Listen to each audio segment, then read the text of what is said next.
வணக்கம் ஒருங்கிணைந்த நேயர்களே. இன்னைக்கு நம்ம சுவாரஸ்யமான தலைப்பு ஒன்று பார்க்க போறோம். தமிழகத்தின் வரலாறு அப்படின்னா மூவேந்தர்கள் சேர சோழ பாண்டியர்களை பத்தி தான் பெரும்பாலான வரலாறு அமைஞ்சிருக்கு.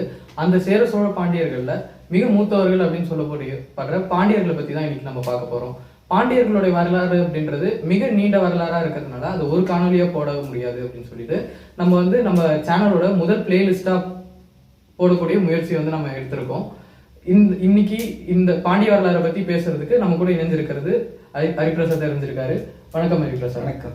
வணக்கம். சொல்லுங்க ஹரிபிரசாத், இந்த சேர சோழ பாண்டியர்கள்ல மிக மூத்தவர்கள் அப்படின்னு சொல்லக்கூடிய பாண்டியர்களுடைய தோற்றம் எங்கிருந்து ஆரம்பிக்கிறது, இந்த பாண்டியர்களை பத்தியான ஒரு தெளிவுரை அப்படின்றத கொஞ்சம் கொடுங்க ஹரிபிரசாத்.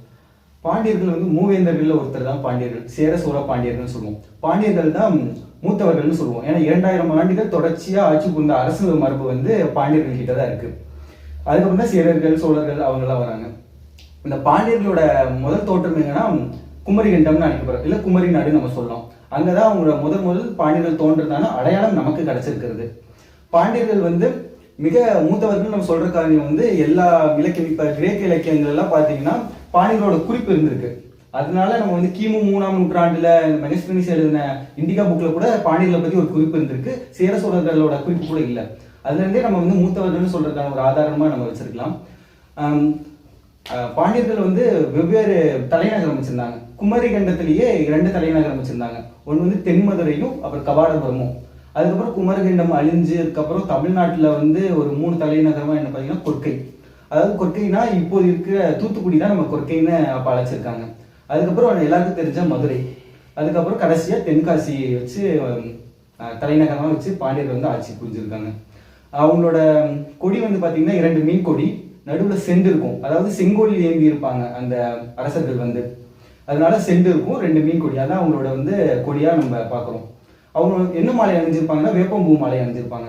அதோட ஆதாரமா இப்ப பாத்தீங்கன்னா மீனாட்சி அம்மன் கோயில்ல அம்மனுக்கு வேப்பம்பூ மாலை தான் சொல்லியிருப்பாங்க. அப்ப பாத்தீங்கன்னா பாண்டியர்களோட கலாச்சாரம் இப்ப வரைக்கும் இருந்திருக்குதுன்னு ஒரு நமக்கு ஒரு பெருமை தான்.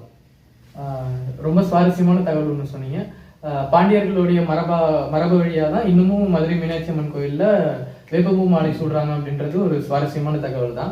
இந்த பாண்டியர் வரலாறு பார்த்தோம் அப்படின்னா பாண்டியர்களுடைய காலகட்டங்களை எவ்வாறு வரையறுக்கலாம் அப்படின்றத இன்னும் கொஞ்சம் தெளிவா சொல்லுங்க. பாண்டிய வரலாறு ஒரு மிகப்பெரிய வரலாறு. அதனால நம்ம ஒரு 5 காலமா பிரிச்சுக்கலாம். முற்கால பாண்டியர்கள், அடுத்ததா கலைச்சங்க பாண்டியர்கள், அப்புறம் இடைக்கால பாண்டியர்கள், அப்புறம் பிற்கால பாண்டியர்கள், கடைசியா தென்காசி பாண்டியர்கள் அப்படின்னு நம்ம 5 காலமா பிரிச்சுக்கலாம். முற்கால பாண்டியர்கள் ஒரு 300 வருஷம் நம்ம எடுத்துக்கலாம். 300 வருஷம் ஆச்சுன்னா அது நமக்கு கிடைத்த ஆதாரம் படி அவங்க எங்க ஆட்சி புரிஞ்சாங்கன்னா குமரி நாடு இல்ல குமரிகண்டம் அப்படின்னு சொல்ற இடத்துலதான். குமரிகண்டத்துல முதல் தலைநகரமா வச்சு ஆட்சி புரிஞ்சது தென்மதுரை. தென்மதுரையில தான் முதல் தமிழ் சங்கமும் வளர்த்தாங்க.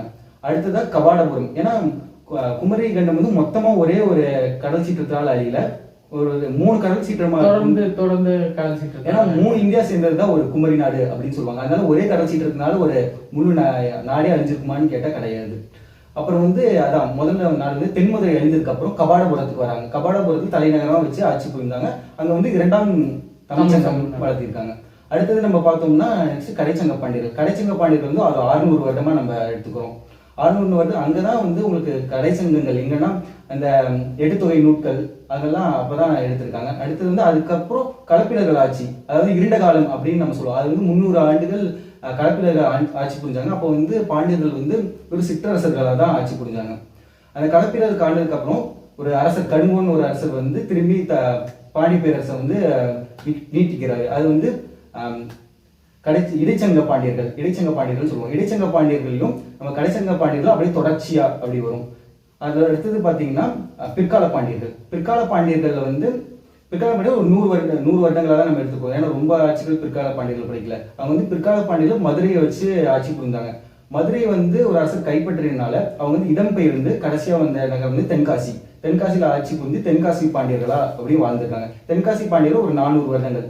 இது கூட்டி பாத்தீங்கன்னா கலப்பினர்கள் அந்த 300 ஆண்டுகள் இல்லாமையே 2000 ஆண்டுகள் வருது. கலப்பின ஆட்சியிலுமே அவங்க ஆட்சி புரிஞ்சாங்க சிற்றரசர்கள். அது இல்லாம 2000 ஆண்டுகள் தொடர்ச்சி ஆட்சி புரிந்த ஒரு பேரரசு நம்ம பாண்டிய பேரரசா சொல்லலாம். ஸோ இது ரொம்ப இன்ட்ரெஸ்டிங்கான ஒரு தகவல். உலகின் நீண்ட அரச மரபு அப்படின்றத பறைசாற்ற விதமா கலப்பிற காலம் நடுவில் ஒரு 300 வருடம் 300 வருடமா கணக்கிடாமலையும் பாண்டியர்களுடைய அரச மரபு அப்படின்றது 2000 வருடம் வருது அப்படின்றது மிக சுவாரஸ்யமான ஒரு தகவல். நிறைய பேருக்கு தெரியாத ஒரு இதுதான். சிறப்பா பாண்டியர்களுடைய காலங்களை வரையறுத்தீங்க. 2000 வருடங்கள் அவங்க இருந்திருக்காங்க அப்படின்னும் போது அவங்களுடைய தாக்கம் அப்படின்றது உலகளாவியே இருந்திருக்கும். அதை பத்தி கொஞ்சம் சொல்லுங்க ஹரிப்பா சார். அவங்களுடைய தாக்கம் உலகம் முழுவதா இருந்திருக்கு. அதுல நம்ம பாத்தீங்கன்னா ஒரு எடுத்துக்கிட்டா சீனால வந்து ஜான்டோங் மாகாணத்துல வந்து பாண்டியா ஜென் அப்படின்னு ஒரு ஊர் இருக்கு. பாண்டியானா நமக்கு தெரிஞ்ச பாண்டியர்கள் தான். ஜென்னுனா சிற்றூர் இல்ல நகரம் அப்படின்னு பொருள். அவங்களோட மொழியில அப்படி அவங்களோட தாக்கம் வந்து பாண்டியரோட தாக்கம் சீனால இருந்திருக்கு அப்படின்னு நம்ம பார்க்கலாம். அது இல்லாம அர்ஜென்டினா எடுத்துட்டீங்கன்னா அர்ஜென்டினா டென்னிஸ் பிளேயர் அப்படி ஒருத்தர் வந்து பாண்டியான் அப்படின்னு வச்சிருப்பாரு. அது ப்ரொனன்சியேஷன் மாறும். அர்ஜென்டினால பாண்டியான் நம்ம வந்து பாண்டியோட மொழி தாக்கத்தினால ப்ரொனன்சியேஷன் மாறும் சொல்றீங்க. அடுத்து அந்த ஊர் பேர் கூட ஏதோ ஒண்ணு சொல்லியிருக்கீங்க. அது கட்டுமரான் அப்படின்னு ஒரு ஊர் இருக்கும். அதுவும் அப்படின்னு ஒரு ஊர் அர்ஜென்டினால கட்டுமரான் ஒரு தமிழ் பேர்ல ஒரு இருந்திருக்கும். அது நம்ம பாண்டியர்களோட ஆதாரமா நம்ம பார்க்கலாம். அடுத்தது பாத்தீங்கன்னா நம்ம மறைந்த ஐயா ஒரிசா பாலு அவரும் நம்ம பாண்டியர்களோட தாக்கத்தை பத்தி உலகாவிய தாக்கத்தை பத்தி சொல்லியிருப்பாரு. நம்ம அவர்கிட்ட இருந்தும் நிறைய தெரிஞ்சுக்கலாம். இப்போ கிரீக்ல பாத்தீங்கன்னா அரச மரபு மினோவா அரச மரபுல அவங்களோட அரசர்கள் பேர்ல வந்து பாண்டியா 1 பாண்டியா 2 அப்படின்னு இருக்கும். இதுல இருந்தும் நம்ம அவங்களோட கிரீக் வரைக்கும் அவங்களோட இந்த பாண்டியர்களோட தாக்கம் இருந்திருக்குன்னு நம்ம சொல்லலாம். நிச்சயமா ஒரு சிறப்பான ஒரு காணொலியா அமைஞ்சிருந்துச்சு. பாண்டியர் வரலாற்றுக்கான ஒரு முகப்பு காணொலியா அவர்களுடைய தோற்றம், அவர்களுடைய வணிக தொடர்பு, அதுக்கப்புறம் அவங்களுடைய உலகளாவிய தாக்கத்தை பத்தி இந்த காணொலியில பேசியிருந்தோம். பாண்டிய வரலாறு அப்படின்றது ஒரு மிக நீண்ட நெடிய வரலாறா இருக்கிறதுனால எங்களால முடிஞ்ச அளவுக்கு உங்களுக்கு மிக எளிய நடையில சொல்லணும் அப்படின்றதுக்காக நாங்க வந்து இனி வரக்கூடிய காணொலிகள்ல பாண்டியர்களுடைய ஒரு காலமா வந்து நாங்க வந்து பேசதா இருக்கோம். உங்களுடைய ஆதரவை வந்து எங்களுக்கு தொடர்ந்து அளிச்சுட்டே இருங்க. லைக்ஸா, கமெண்ட்ஸா, சப்ஸ்கிரைபா எங்களுக்கு வந்து தொடர்ந்து உங்களுடைய ஆதரவை அளிச்சுட்டு இருங்க. நன்றி. நன்றி. நன்றி.